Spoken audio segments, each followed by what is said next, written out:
Action scene மாதிரி இப்ப Janani character வந்து அடிப்பாங்கல்ல, அவ பார்த்தா அவங்க கோவத்துல வந்து சேர் தானா விழுந்துச்சா இல்ல அடிக்கிற ஃபோர்ஸ்ல விழுந்துச்சான்றது அது காமெடியான சீன் தான். அது எதர்ச்சியா விழுந்துச்சா? அது எதிர்ச்சியா தான் விழுந்துச்சு. விழுந்து யாரு ஞானம் மேல விழுந்துச்சு. ஆமா, அவரு கோவமாவே எடுத்து வைப்பாரு. அவருக்கு ஆக்சுவலா அது என்னன்னா, ஆக்சுவலா அது பிளான்டு கிடையாது. மத்த எல்லாமே பேசி வச்சது. ஏன்னா அது ரொம்ப ஹார்ஷான சீன் இல்ல. ஸோ இன்னொருத்தவங்க ஹர்ட் ஆயிடக்கூடாது, கதிரண்டு ஹர்ட் ஆயிடக்கூடாது, யாருமே ஹர்ட் ஆயிடக்கூடாதுனால சொல்லி வச்சு பண்ணது. ஆக்சுவலா அது பண்ணிட்டு இருக்கும் போது அது என்னன்னா ஆஸ் எமோஷனலா நீங்கன்றது மென்ஷன் பண்ணும் போது அது ரொம்ப யதார்த்தமா சேர் மூவ் ஆயிருச்சு. அது என்ன ஆயிருச்சுடா, சேர் கரெக்டா இருக்கிறதா ஒரு கால் பண்ணோம்.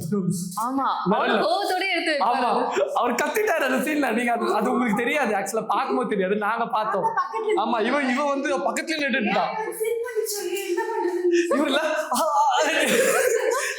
இவர் இங்க இருக்காரு, கேமராக்கு சென்டரா நான் இருக்கோம். நானு, ரேணுகா சித்தி, நந்தினி சித்தி 3 பேர் இருக்கோம்.